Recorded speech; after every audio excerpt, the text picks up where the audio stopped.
to imagine so many people they suffer of this. Yeah, it's a necessary evil. Yeah.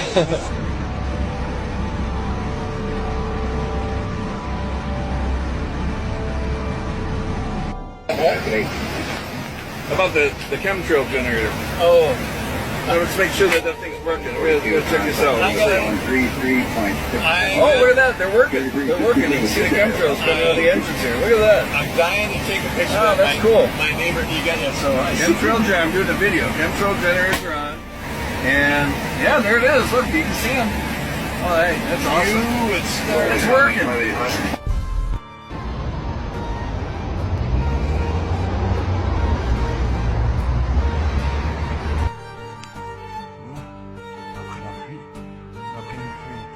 Tu rentrais parce qu'on pouvait plus bosser. Et là, en fait, il y a des skieurs. C'est pas des larves de muscles. Ça se regroupe. Ça fait que de se regrouper. Parfait. Je crois que c'était des larves de muscles, non? C'est des particules métalliques. Making a condensation trail is very similar in many ways to when you go outside on a cold day and exhale. You create a condensation trail. That little cloud is a condensation trail. Now, if you take a 2-mile walk on a cold day and you can turn around and you can see your condensation trail tracking all the way back for 2 miles. That's how crazy it is to think that what we're looking in the sky is actually condensation trails. The contrails, not the chemical, the contrails occur because of cold air, minus 30. It takes a high altitude, around 30,000 feet plus. There's carbon dioxide and water vapor in that exhaust. That turns to ice crystals, and that's what you see, the white stream behind it. Those white crystals of ice warm up, dissolve, and the smoke goes away. And it never lasts more than a minute.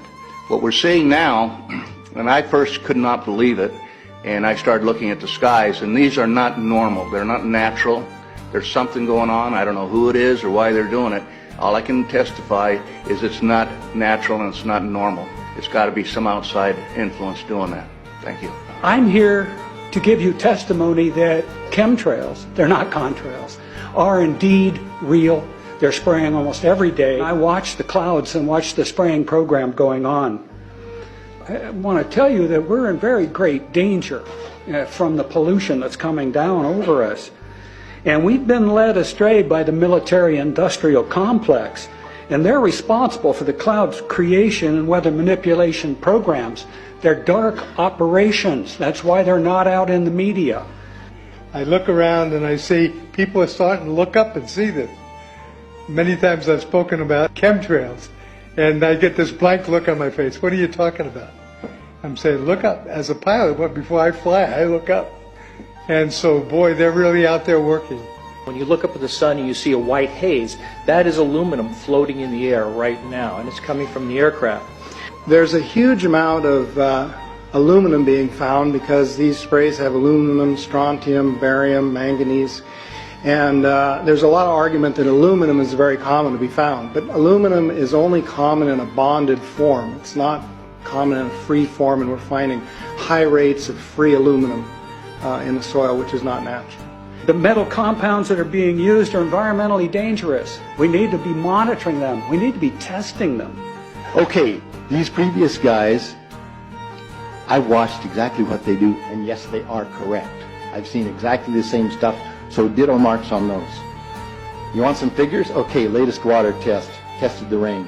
13,100 micrograms per liter of aluminum in the rain in 2013. Normally, it should be 0. So 13,100 is pretty damn much, folks. It used to be 0, then it was 100s in the 2000s, and then since 2010, it's into the 1000s and the latest 13,100.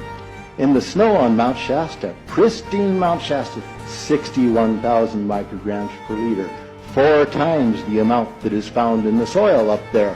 Where in the hell is this stuff coming from if it's not coming from the soil? We have clouds in the sky we've never seen before. Almost every day I'm seeing clouds I've never seen before. And NASA has been even named a few of these new clouds. And it's really interesting, but NASA is a corporation. I want you to know that. NASA has also conducted a research program in what they call metallized fuels. We're actually putting aluminum oxide right in the fuel because it has 2 atoms of aluminum and 3 atoms of oxygen. So